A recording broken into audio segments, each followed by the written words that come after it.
नमस्कार, शाम के 6 बज गए हैं। एबीपी न्यूज पर हाजिर हूं मैं, रोमाना इसार खान।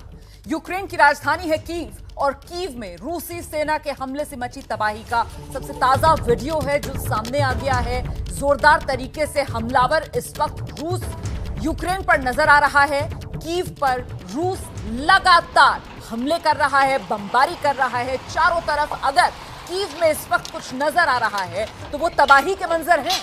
ये मंजर आप देख सकते हैं।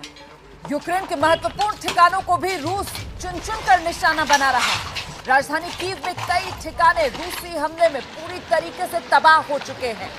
इसीलिए मैं कह रही हूं कि तबाही के मंजर इस वक्त सिर्फ यही दास्तान है यूक्रेन की राजधानी कीव की, जो अब खंडहर में तब्दील होती हुई नजर आ रही है।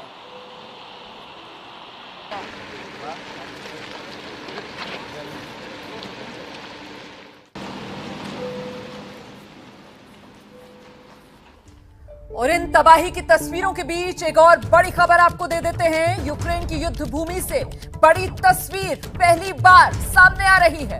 रूस के रक्षा मंत्रालय ने यूक्रेन के आसमान में उड़ रहे लड़ाकू हेलीकॉप्टर से पोजीशन लिए जवानों का वीडियो शेयर किया है। यह वीडियो किस दिन का है, इसकी जानकारी रूस के रक्षा मंत्रालय ने साझा नहीं की है, लेकिन महत्वपूर्ण यह हो जाता है कि यह वीडियो रूसी सेना का पहला आधिकारिक वीडियो है।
ये जो तस्वीर आपने देखी रूस के रक्षा मंत्रालय की तरफ से, ये आधिकारिक वीडियो जो शेयर किया गया है, लड़ाकू हेलीकॉप्टर से पोजीशन लेते रूसी जवान। कब का है वीडियो, तारीख साझा नहीं की गई है, लेकिन इस वीडियो को समझना बेहद जरूरी है। और इस वीडियो के जरिए क्या संदेश रूस की तरफ से दिया जा रहा है, इसको इंटरप्रेट करने के लिए सीधे रुख करते हैं कर्नल दानवीर का।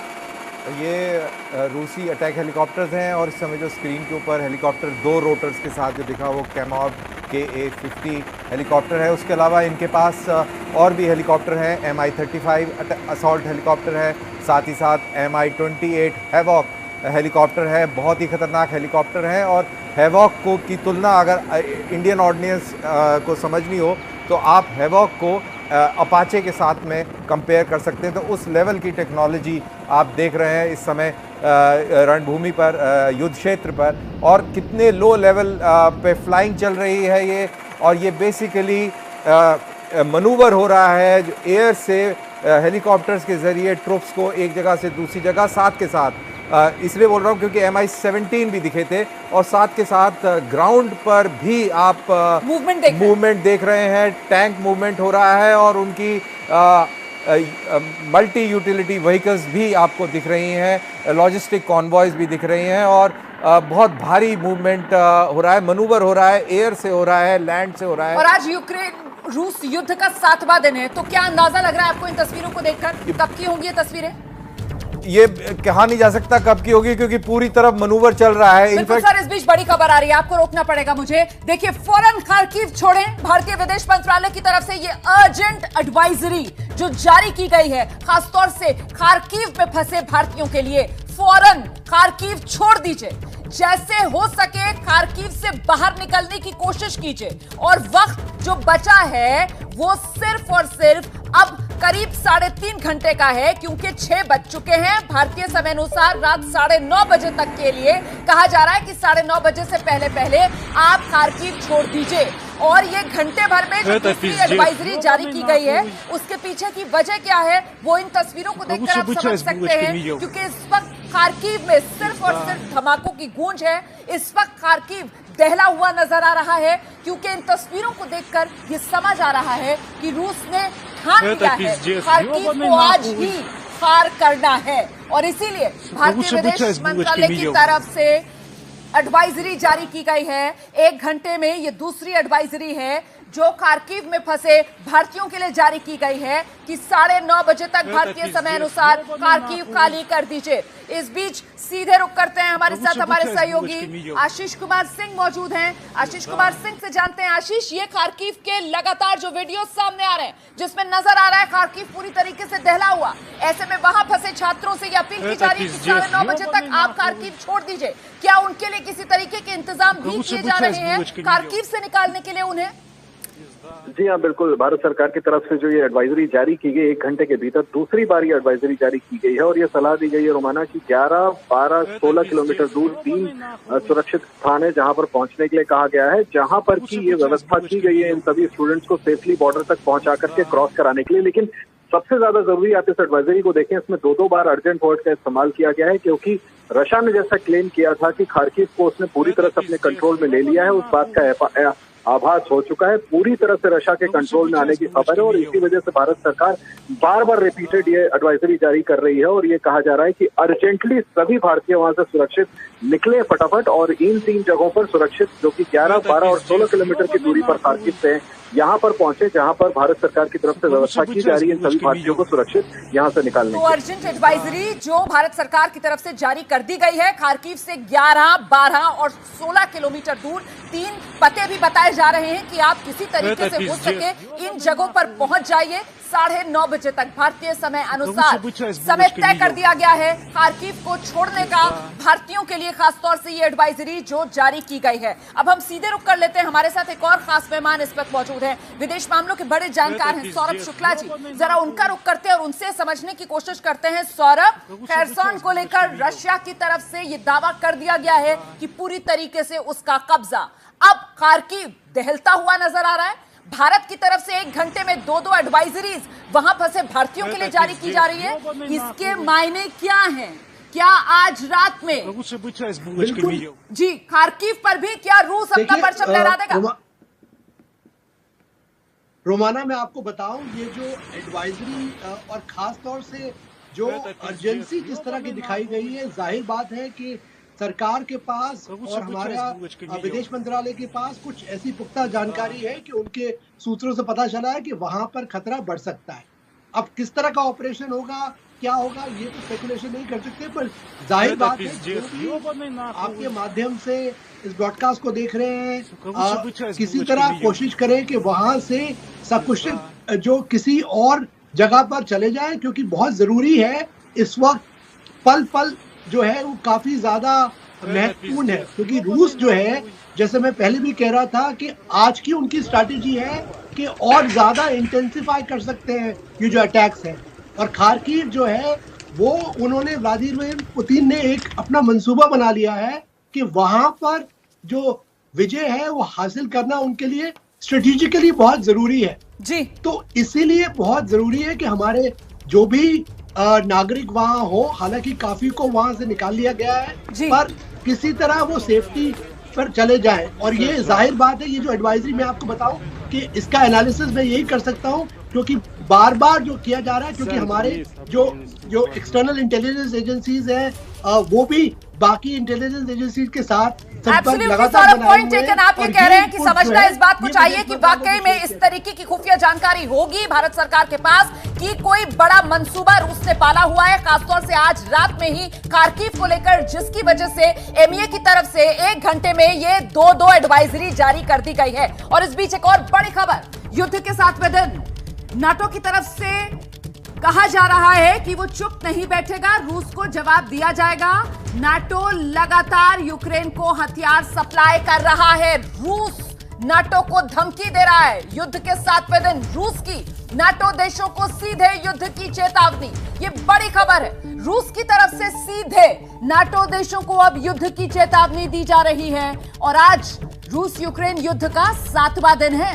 आज ये बात रूस की तरफ से कही जा रही है। और जिस समय ये बात रूस की तरफ से कही जा रही है, मुझे लगता है कर्नल दानवीर बेहतर बता पाएंगे कि अब जो युद्ध भूमि है वो यूक्रेन के अंदर भी पूर्वी यूक्रेन से खिसक कर पश्चिम की तरफ बढ़ रही है। आज दिन में हम इसका जिक्र भी कर रहे थे। जी हाँ, बिल्कुल। जैसे जैसे ये युद्ध जो है आगे बढ़ता जा रहा है, जैसे जैसे ये पश्चिम की ओर इसके कदम बढ़ते जा रहे हैं, वैसे ही पूरे यूरोप की शांति और पूरे विश्व की शांति जो है एक तरीके से क्वेश्चन मार्क में आ जाती है। और साथ ही साथ क्यों हम भूल रहे हैं कि अभी विदेश मंत्रालय रशिया के मंत्री उन्होंने एक न्यूक्लियर धमकी भी दी है एक तरीके से। तो ये पूरे इस डायमेंशन को इसको पूरा चेंज कर देता है जो अभी हम खार्किव और कीव और जो यूक्रेन की लड़ाई देख रहे हैं। क्योंकि जैसा सौरभ ने कहा कि ये रशिया के लिए बहुत बहुत अहम है। यूक्रेन और यूक्रेन में वो बिल्कुल किसी हालत में नहीं हार सकते, चाहे कुछ भी हो जाए। और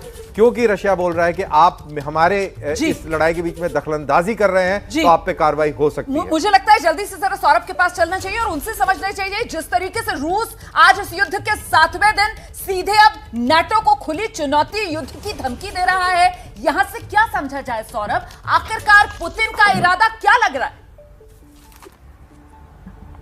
देखिए, एक चीज मैं आपको बताऊं रोमाना कि व्लादिमीर पुतिन इस बात से बिल्कुल तिलमिला गए हैं कि उनकी जो कैंपेन थी, जो 48 घंटे में वो सोच रहे थे कि हम लोग बिल्कुल ही ओवररन कर देंगे यूक्रेन को, वो बिल्कुल जिसे कहते हैं कि उसको उसमें बिल्कुल कामयाबी नहीं मिली है। और मैं आपको बताऊं कि आपके पास कर्नल दानवीर भी बैठे हैं, वो मिलिट्री स्ट्रेटेजिस्ट हैं। अगर कोई भी कैंपेन में अगर आपको पहले 2-3 दिन में अगर आप एकदम रोक दिए जाते हैं तो आपकी स्ट्रैटेजी जो है वो चेंज करने की जरूरत पड़ती है। और यही वो कर रहे हैं। अब वो इसीलिए एक तरफ फायर पावर का अधिक यूज कर रहे हैं, इसीलिए भारत को भी यह अंदेशा है कि क्या पता और ज्यादा बड़े पैमाने पर उनकी अटैक होगी। दूसरी बात, वो एक प्रेशर टैक्टिक्स बार बार ये भी कर रहे हैं, एक तरफ न्यूक्लियर ब्लैकमेल की धमकी देते हैं, दूसरी बात जब वो बातचीत पे जाते हैं तो दिखाते हैं कि हमारे पास अपर हैंड है। तो ये कई आयामी बहुआयामी स्ट्रैटेजी जो है व्लादिमीर पुतिन और रूस यूज कर रहा है। क्योंकि वो किसी भी हाल में, क्योंकि जो उनका मंसूबा था कि विश्व को दिखाना कि ये रीजन, ये देश उनके वर्चस्व का पार्ट है, वो चीज उनकी सफलता उसको नहीं मिल रही है। उसी के चलते ये सर, मैं आपके पास लौटूंगी सौरभ जी। फिलहाल सीधे दर्शकों को लेकर चलते हैं। पोलैंड पहुंचे हुए हैं केंद्रीय मंत्री जनरल वीके सिंह, जरा सुनते हैं क्या कह रहे हैं। कुछ लोग ऐसे हैं जिनको कोई लोग कुछ उल्टी सीख पढ़ा देते हैं, वो सोच रहे हैं कि हम किसी और देश में चले जाएंगे तो शायद वहां पे कोई नौकरी मिलेगी, कुछ नहीं मिलने वाला। ठीक। और एक चीज को याद रखिए कि अगर आपकी पढ़ाई पूरी नहीं हुई, पोलैंड के जितने भी लोगों से मैं मिला हूं वो कह रहे हैं कि हम जितने भी बच्चे यूक्रेन में थे उनकी पढ़ाई कराने का जिम्मा लेते हैं।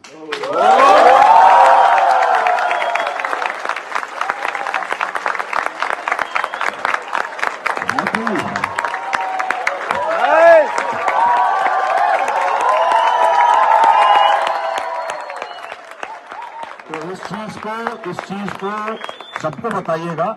इधर उधर धक्के खाने की जरूरत नहीं है। कुछ लोग सोच रहे हैं कि जर्मनी चले जाओ, वहां पे पता नहीं बोझा ढोने का काम मिल जाएगा, कुछ पैसे कम जाएंगे, ऐसा कुछ नहीं होने वाला। इट इज बेटर आप अपनी आवाज आ रही है उधर तक।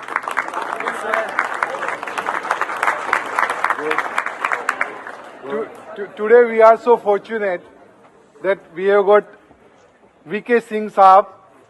He is our minister and he has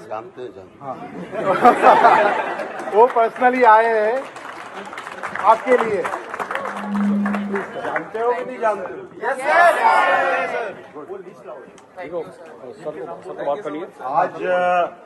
आज कोशिश है कि आप में से तकरीबन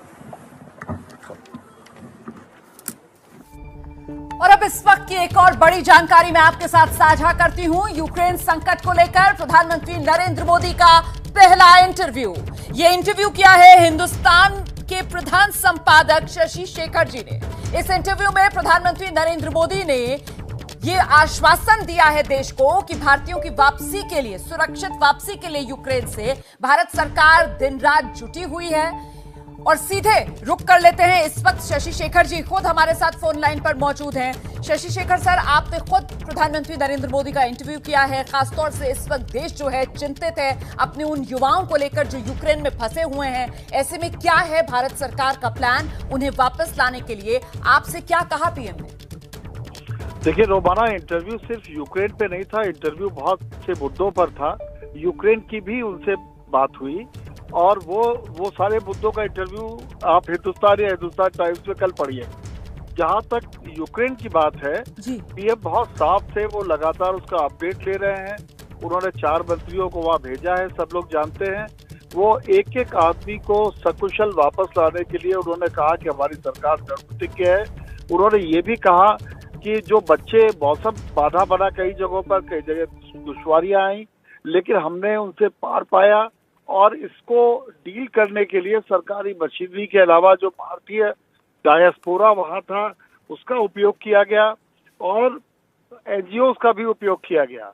उन्होंने कहा कि किसी भी तरह की कोई कोर कसर हमने छोड़ी नहीं है और आगे भी नहीं छोड़ेगी। उनका इरादा बिल्कुल साफ था। और उन्होंने ये भी कहा कि बच्चों के चेहरे पे जो खुशी आती है मंत्रियों को खड़ा देख के, उससे हमें अच्छा लगता है और मैं देश को आश्वस्त करता हूं कि हम सबको वापस लेकर आए। सर, जिस तरीके से विपक्ष इस मुद्दे को लेकर सरकार को घेर रहा है कि साहब सरकार जो है वो तो यूपी चुनाव में ज्यादा व्यस्त मसरूफ रही और इस वजह से समय रहते चेती नहीं, क्या इस बाबत भी आपकी प्रधानमंत्री मोदी से कुछ बातचीत हुई? उन्होंने किसी तरीके का कोई जवाब दिया? मैंने इस संबंध में उससे सवाल इसलिए नहीं किया क्योंकि मैं जानता था कि उसके जब उन्होंने बड़ा डिटेल में सारी बातें बताई, अगर आप अभी हमारी वेबसाइट पे भी देखेंगे तो मैंने डिटेल में लिखा है उसमें। लेकिन मैं बहुत साफ हूँ, सरकार कोई भी होती तो आरोप इसी तरीके के लगते। 3 बार गवर्नमेंट ने एडवाइजरी जारी की थी इससे पहले। ये बात पीएम ने नहीं कही है, मैं बोल रहा हूँ जी। अभी भी आज भी एडवाइजरी जारी कर रहे हैं, हर संभव कोशिश कर रहे हैं। अभी आप वीके सिंह को दिखा रहे थे, 4 मंत्री वहां लगा रखे हैं। तो जाहिर है कमियां निकालना बड़ा आसान होता है, लेकिन वार क्षेत्र से लोगों, वार जोन से लोगों को निकालना बहुत मुश्किल होता है और सरकार लगी हुई है 24 घंटे। That I can say with any conviction, क्योंकि मेरी जानकारी है वो। बिल्कुल रोमाना, बिल्कुल सर, कल तो देश जो है वो पढ़ेगा ही अखबार में और आज आप बता रहे हैं कि वेबसाइट पर भी हम उसके कुछ हिस्से पढ़ सकते हैं। लेकिन कुछ और महत्वपूर्ण सवाल जवाब जो आपको लगता है आप इस वक्त एबीपी न्यूज के दर्शकों के साथ साझा कर सकते हैं अपने इस खास इंटरव्यू के, जो आपने प्रधानमंत्री मोदी से बातचीत की है, शशि सर? देखिए, यूक्रेन के अलावा उन्होंने बहुत सी बातें कही कि किस तरीके से देश में जाति प्रथा टूट रही है क्योंकि विकास हो रहा है। उन्होंने वंशवाद की राजनीति को भी भ्रष्टाचार और लोगों के शोषण से जोड़ा कि कैसे लोगों की भावनाओं को आहत किया जाता था। उन्होंने बहुत स्पष्ट और साफ तौर पे अपना एक रोड मैप बताया कि किस तरीके से वो देश के विकास में लगे हुए हैं। उन्होंने बहुत डिटेल में ये भी बताया कि उन्होंने कैसे 110 पिछड़े जिले चुने, उनको चुनने का एक प्रक्रिया अपनाई गई और आज वो जिले जो हैं कैसे बढ़ रहे हैं आगे। तो 7 सालों में उन्होंने आंकड़े ये भी दिए कि कैसे किसानों की आय में बढ़ोतरी हुई है, कैसे उनका रोड मैप है आगे बढ़ाने के लिए। तो वो बहुत क्लियर थे। जहां तक देश को और चुनाव का सवाल था उस पर वो आश्वस्त थे कि 5 स्टेट्स में उनका प्रदर्शन जो है पहले से मुकाबले बेहतर होगा। और यूपी को लेकर वो बहुत साफ थे कि जातिवाद, भ्रष्टाचार, परिवारवाद से परे हट के विकास को लेकर जो गवर्नमेंट ने काम किया है, लॉ एंड ऑर्डर पे जो काम किया है, उनके निर्देशन में योगी ने जो काम किया है, उस पर वो सरकार में जरूर आए। बिल्कुल सर, ये सब सुनकर दिलचस्पी बढ़ गई है। जैसे ही मैं शो खत्म करूंगी फौरन इस इंटरव्यू को पढ़ूंगी और साथ ही मैं यकीनन ये कह सकती हूँ कि दर्शक भी बेसब्री से अब आपके इस इंटरव्यू का इंतजार करेंगे कल के अखबार में। इस वक्त की बड़ी खबर एक बार फिर से आपको बता रहे हैं कि भारतीयों से हर हाल में खार्किव छोड़ने को कहा गया है। खार्किव के समय के मुताबिक वहां के शाम 6 बजे तक की मोहलत दी गई है। भारतीय समय अनुसार रात 9:30 बजे तक की मोहलत है। मतलब हर हाल में खार्किव को वहां के समय के मुताबिक शाम 6 बजे तक जो भी भारतीय खार्किव में फंसे हुए हैं उसे खाली कर दें। 1 घंटे में 2 बार ये एडवाइजरी जो विदेश मंत्रालय की तरफ से जारी की गई है और 3 जगह भी बताई गई हैं। एक जो खार्किव से 11 किलोमीटर दूर है पोसिचन, दूसरी जो खार्किव से 12 किलोमीटर दूर है बाबई और खार्किव से 16 किलोमीटर दूर एक तीसरी जगह का नाम भी इस एडवाइजरी में दिया गया है। भारतीयों से हर हाल में खार्किव छोड़ने की अपील, जल्द से जल्द खार्किव छोड़ें, यह कहा गया है इस अर्जेंट एडवाइजरी में। 1 घंटे में 2 एडवाइजरी जारी की गई है। भारतीयों को जल्द से जल्द नजदीकी जगह जाने की सलाह दी गई है। 3 नजदीकी जगहों को इसमें चिन्हित किया गया है। 11 किलोमीटर दूर पेशोचन, 12 किलोमीटर दूर बाबई और खार्किव से 16 किलोमीटर दूर बेज़्लेदोव्का, वहां भी जा सकते हैं वो भारतीय छात्र जो खार्किव में फंसे हुए हैं। इसका मतलब बहुत साफ है कि भारत सरकार के पास किसी तरीके की खुफिया जानकारी, जिसके चलते 1 घंटे में 2 बार ये एडवाइजरी जारी की गई है। खार्किव में रूस के हमले इस बीच लगातार तेज हो रहे हैं। जान बचाने के लिए मेट्रो की सुरंग का सहारा लोगों को लेना पड़ रहा है। इस वक्त की बड़ी खबर, खार्किव इस वक्त दहला हुआ है। और इस बीच रुक कर लेते हैं, हमारे साथ खास मेहमान आरती सोनी हैं जो वॉइस ऑफ रशिया से जुड़ी हुई हैं। उन्हीं से जरा जानते हैं कि आखिरकार रूस परमाणु धमकी की बात कर रहा है, रूस नाटो के खिलाफ युद्ध छोड़ने की बात कर रहा है, रूस चाहता क्या है आरती जी? नमस्कार। मैंने पहले भी अपना जो विचार है वो स्पष्ट किए हुए थे कि यहाँ पर जो स्थिति मैं देख रही हूँ, यहाँ जो पत्रकारों से और यहाँ के जो राजनीतिक समीक्षक है उनसे भी बातचीत के आधार पर, सैन्य समीक्षक उनसे भी बातचीत के आधार पर ये कि रूस कभी भी धमकी नहीं दे रहा है, क्योंकि रूस ने पहले भी द्वितीय युद्ध की महाविभीषक को देखा था और अफगानिस्तान का युद्ध भी देखा था।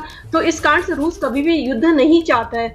और जैसे कि पोलैंड और रोमानिया के सीमावर्ती यूक्रेन के क्षेत्र हैं, वो हमेशा से भी नाजीवाद के समर्थक रहे हैं। इसीलिए रूस यदि यूक्रेन के अंदर अपनी जो अभी कार्रवाई कर रहा है, सैन्य कार्रवाई, उसका मतलब यही है कि वो नाजीवाद का, फाशिज्म का सफाया करना चाहते हैं। कि रूस जो है वो युद्ध चाह नहीं रहा है, लेकिन आज जब दूसरे दौर की बातचीत होनी थी तो फिर संवाद हो नहीं पाता है। यूक्रेन की तरफ से कहा जाता है कि साहब हम रशियन अल्टीमेटम्स को स्वीकार करेंगे नहीं। रूस की तरफ से कहा जाता है कि तीसरा विश्व युद्ध अगर होगा तो फिर उसका हल परमाणु हमले से ही निकलेगा। तो फिर दुनिया इसे क्या देखे और क्या समझे?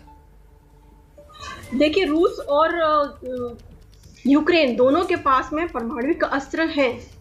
रूस का जो है वो पूरा स्पष्टीकरण के साथ किया गया है कि हाँ, रूस के पास परमाणु अस्त्र हैं और चेरनोबिल दुर्घटना भी सभी को मालूम है। इसीलिए रूस ने उन क्षेत्रों की ओर, अपनी सैन्य कार्रवाई की ओर ज़्यादा ध्यान दिया है जहाँ पर जो परमाणु अस्त्र हमले की संभावना थी। इसीलिए मेरे विचार से रूस, जैसे बोला जा रहा है कि अधिकतर जो समाचार पत्र हैं या टीवी चैनल्स दे रहे हैं कि रूस परमाणु हमले की धमकी दे रहा है, ऐसी बात बिल्कुल भी नहीं है। नहीं, दरअसल मैं आपसे ये सवाल इसलिए पूछ रही हूँ क्योंकि जिस तरीके से रूस के जो बड़े मंत्री हैं उनकी तरफ से दुनिया को चेताया जा रहा है कि साहब तीसरा विश्व युद्ध अगर होगा तो वो परमाणु युद्ध होगा, इसे दुनिया कह रही है कि रूस की बौखलाहट है।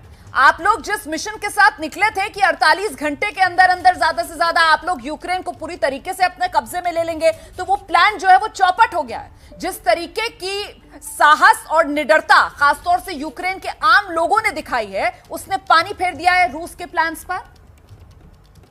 48 घंटे का रूस ने कभी भी पहले से ही ये नहीं बतलाया था कि 48 घंटे के अंदर वो सैन्य कार्रवाई पूरी कर लेगा। इसके लिए ज़्यादा से ज़्यादा 8-9-10 दिन का पहले से ही समय रखा गया था, ये समय अवधि थी। और जहाँ तक मैं फिर से बोल रही हूँ, टीवी चैनलों में और जो भी दिखाया जा रहा है, लुगांस्क, दनेस्क और जो फोटोशॉप है वो दिखाई जा रही है। मैं एक बार और फिर से बोल रही हूँ, पहले भी मैंने बोला था कि कीव तक यदि रूस सैन्य कार्रवाई करेगा तो इसका मतलब है वो नाजीवाद को ख़त्म करना चाहता है, जिसके कारण से पहले भी रूस में स्किन हेड्स की बहुत ज़्यादा प्रॉब्लम हुई थी। और वैसे भी इजराइल भी अपनी तरफ से यदि रूस को यहाँ समर्थन दे रहा है तो इसका मतलब ये है कि खुफिया सेवाओं को बहुत कुछ इस बारे में मालूम है। नहीं, तो आपने जो बात कही है कि साहब 48 परमाणु घंटे का कोई अल्टीमेटम रूस लेकर चला नहीं था, 8 से 10 दिन कम से कम इस युद्ध में लगने ही थे। तो ऐसे में दूसरी बात जो कही जा रही है वो ये कि रूस बौखला गया है। जिस तरीके से दुनिया की तरफ से आर्थिक पाबंदियां रूस पर लगाई गई हैं, उसके बाद रूस की अर्थव्यवस्था पूरी तरीके से डगमगाती हुई नजर आ रही है। आर्थिक पाबंदियों का कितना नकारात्मक असर पड़ रहा है आपके यहाँ? रूस के ऊपर पहले भी आर्थिक पाबंदियां लगाई गई थी, इससे पहले भी लगाई गई थी यूरोपीय संघ की ओर से, पर रूस तो आगे बढ़ रहा है। आर्थिक पाबंदियों का रूस के ऊपर मेरे हिसाब से सकारात्मक असर होगा। ज्यादा से ज्यादा जो यूरोपीय संघ के पाबंदियां लगाई थी उसके पहले भी प्रतिबंधों के कारण यहाँ पर कृषि क्षेत्र का विकास हुआ है और रूस के अपने लघु उद्योग धंधे और दूसरे जो है अर्थव्यवस्था की शाखाएं, उनमें विकास हो रहा है। तो इसीलिए ये कहना कि वो पुराना रूस है या सोवियत संघ के समय का रूस है, तो अब वो नहीं है। व्लादिमीर पुतिन ने जो कहा है कि रूस का दूसरे क्षेत्रों में भी विकास होगा, तो प्रतिबंधों के कारण यूरोपीय संघ या अमेरिका के प्रतिबंधों से इस पर आप ये कह रही हैं कि जो आर्थिक प्रतिबंध अमेरिका और नाटो देशों की तरफ से रूस पर लगाए गए हैं, उसका कोई बुरा असर रूस पर पड़ नहीं रहा है, बल्कि उल्टे आप कह रही हैं इसका तो सकारात्मक असर पड़ रहा है। अच्छा, आप देख सकते हैं इस वक्त टेलीविजन स्क्रीन पर, मैम मैं आपके पास आऊंगी, मेरे साथ एक और खास मेहमान इस वक्त मौजूद हैं। हमारे साथ अमेरिका के विदेश विभाग के प्रवक्ता, आप देख रहे हैं जेड तरार इस वक्त जुड़ गए हैं। जेड, बहुत शुक्रिया एबीपी न्यूज के लिए वक्त निकालने के लिए। सबसे पहले मैं ये जानना चाहती हूं कि जो बाइडेन साहब की तरफ से जो बार बार कहा जा रहा है कि साहब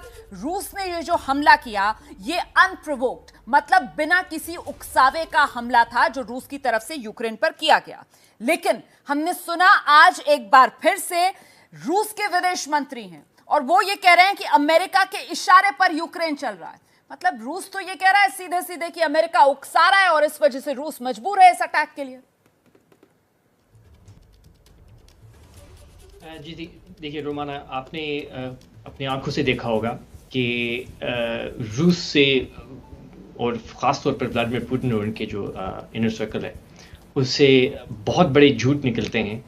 बल्कि उन्होंने 1 लाख फौजी यूक्रेन के सरहद पर बिठाकर उन्होंने बार बार इनकार किया है। उन्होंने कहा है कि उनके कोई इरादे नहीं थे यूक्रेन पर हमला करने का, और क्या निकला अब उसके नतीजे हम देख रहे हैं अपने आंखों से। आम लोग, आम नागरिकों, बच्चे, औरतें इस वक्त रूस के बम और मिसाइल के नीचे गिर रहे हैं और उनकी फौत हो रही है इस वक्त हमारे पूरे विश्व के सामने। तो मेरा नहीं ख्याल कि हमने बहुत भरोसा करना है जो हम सुन रहे हैं मॉस्को से। पहली बात तो ये है। दूसरी बात, अगर हम सिर्फ इसको कॉमन सेंस और ज़ाहिरी तौर पर हम इसको देखें जी, तो मेरे नहीं ख्याल के जो रूस के बहाने हैं उसमें कोई हम भरोसा कर सकते हैं। क्योंकि देखिए, यूक्रेन एक लोकतांत्रिक देश है, ठीक है। उनके लोगों ने खुले आंखों से उन्होंने वोट किया है, उन्होंने व्लादिमीर ज़ेलेंस्की को वोट किया है, उन्होंने खुद ये रास्ता चुना है। वो चाहते थे कि वो ब्रसेल से करीब हो, वो नहीं चाहते थे कि उनकी राजनीति मॉस्को में बने, और ये उनका हक है। ये आज़ाद लोग हैं, वो एक आज़ाद ज़िंदगी जीना चाहते हैं। और मेरे ख्याल में शायद पूरे विश्व में कोई ऐसे लोग नहीं हैं जो कि नहीं समझ सकते कि आज़ादी क्या है और उनको आज़ादी क्यों चाहिए जी। और इसलिए हम यूक्रेन के साथ खड़े हुए हैं, यूक्रेन के लोगों के साथ खड़े हुए हैं, और हम सख्त प्रतिबंध लगा रहे हैं इस वक्त रूस पर। ठीक है आरती जी, क्या रूस को इस बात का एहसास है, जो इस बात का जिक्र अभी जेड कर रहे थे कि साहब बम मिसाइल रूस के जो गिर रहे हैं उसमें यूक्रेन के अंदर किस तरीके की तबाही मच रही है, जो आम नागरिक हैं वो भी इसकी चपेट में आ रहे हैं। यूनाइटेड नेशंस में भी यूक्रेन के राष्ट्रपति की तरफ से इस बात का जिक्र किया गया है, अमेरिका भी इस बात को दोहरा रहा है। देखिए, रूस कभी भी जो सैन्य ठिकानों पे उस पर हमला कर सकता है, पर कभी भी जहां पर आवासीय क्षेत्र हैं वहां पर हमला नहीं करेगा। और दूसरी बात है कि यदि आप साधारण समय को उदाहरण देती हूँ, भारत और पाकिस्तान, मैं बाहर रहती हूँ इसीलिए रूस में रहती हूँ, मैं अपने देश को अच्छी तरह से देखती हूँ। तो दो देश, एक देश बहुत उन्नति कर चुका है आज़ादी के बाद में, और दूसरा देश पाकिस्तान अभी भी। यदि पाकिस्तान उकसाने वाले कार्रवाई करेगा भारत के ऊपर और हमेशा उकसाता रहेगा और परमाणु अस्त्र उसके पास में है, तो क्या करेगा भारत उचित कदम उठाएगा उसके लिए। और कई बार हमने देखा है। नहीं, मैम देखिए ये युद्ध, जिस तरीके की इस वक्त युद्ध भूमि से खबरें आ रही हैं, उसे किसी भी तरीके से आप इस तरीके के उदाहरण देकर जस्टिफाई नहीं कर सकती हैं, क्योंकि इस वक्त आपने भारत का जिक्र किया, आपने उदाहरण दे रही है और वो भी एक हाइपोथेटिकल उदाहरण। मैं आपको बताती हूँ कि इस वक्त हकीकत क्या है। हकीकत यह है कि पिछले 1 घंटे में भारत को खार्किव में फंसे अपने छात्रों के लिए दो 1 घंटे में एडवाइजरी जारी करनी पड़ी है, अर्जेंट एडवाइजरी कि साहब खार्किव से निकलो, खार्किव को छोड़ दो, आप खार्किव में खतरा है। आप समझ रही हैं ये खतरा किसकी वजह से है? क्योंकि बम और मिसाइल तो रूस बरसा रहा है ना। इसमें ये बात तो सही है क्योंकि खतरा है, पर इससे पहले बोला गया था कि भारतीय छात्रों को जब भारतीय राजदूतावास की ओर से जो निर्देश दिए गए थे उनका पालन नहीं किया गया। और दूसरी तरफ है, जब भारत ये भी कर सकता था कि रूस की तरह से, रूस के सीमावर्ती क्षेत्र या बेलारूस, क्रीमिया, वहां से भी अपने छात्रों को ला सकता था। जब ये बात मालूम है कि पोलैंड और रोमानिया के सीमावर्ती यूक्रेनी क्षेत्र में जहां फाशिज्म आज भी है, तो उन क्षेत्रों की ओर हमारी भी खुफिया एजेंसी अच्छी तरह से काम करती है, तो इस बात की ओर ध्यान रखना चाहिए था। क्योंकि आज से नहीं, जिस दिन युद्ध शुरू हुआ था उससे पहले। चलिए, मतलब आप किसी तरीके से मानने के लिए तैयार नहीं है, आप सीधे इन हालात के लिए अमेरिका को ही घुमा फिरा कर जिम्मेदार मान रही है। तो जेड तारड़ हमारे साथ मौजूद है ना। जेड तारड़ साहब, दरअसल जो बात यहाँ पर आरती जी कह रही है वही रुख रूस का है, और रूस सीधे सीधे आपको, मतलब अमेरिका को जिम्मेदार मान रहा है इन हालात के लिए। और अभी कुछ देर पहले आप इसी शो में कह रहे थे कि साहब मॉस्को पर भरोसा किया नहीं जा सकता है, तो मॉस्को की तरफ से तो परमाणु हमले की भी बात की जा रही है, उसे अमेरिका किस तरीके से देख रहा है?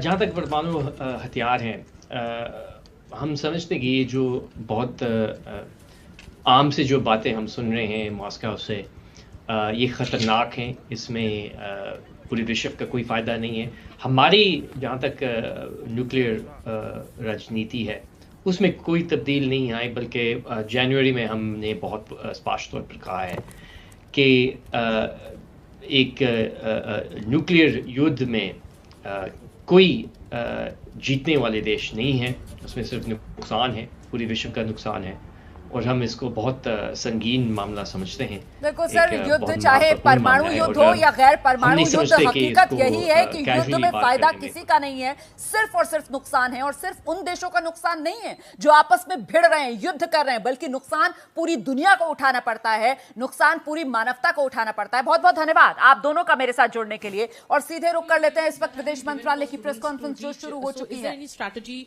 और people are figuring out what is going to be the onward journey, where will they'll go from there? Okay, ma'am, I will take questions.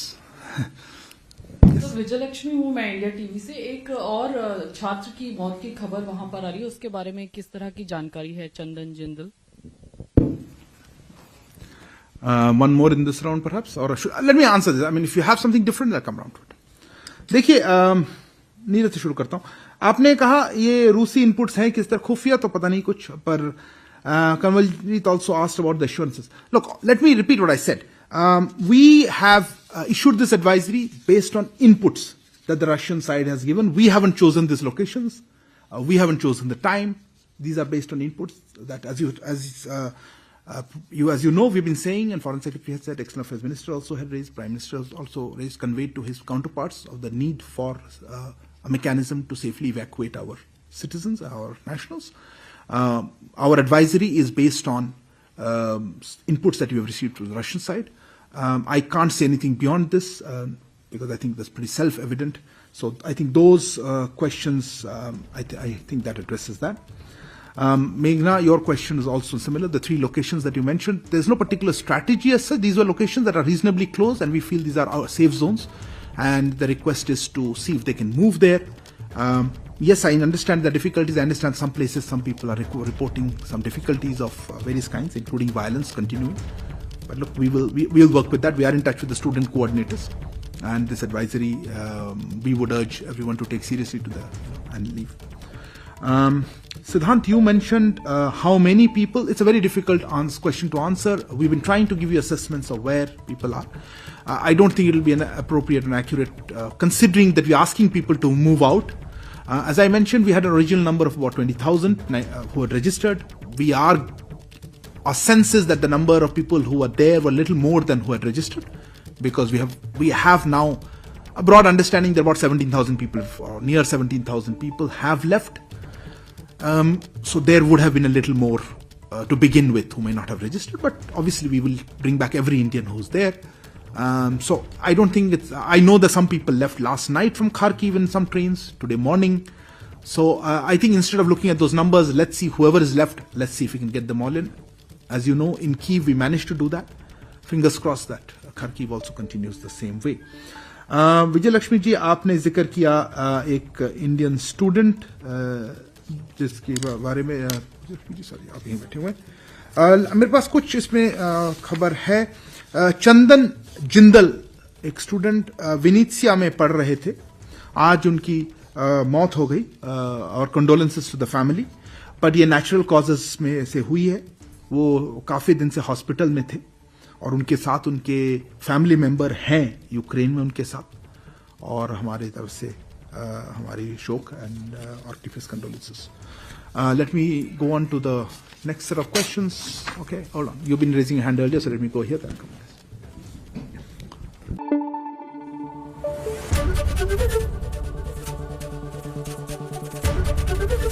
ABP News आपको रखे आगे।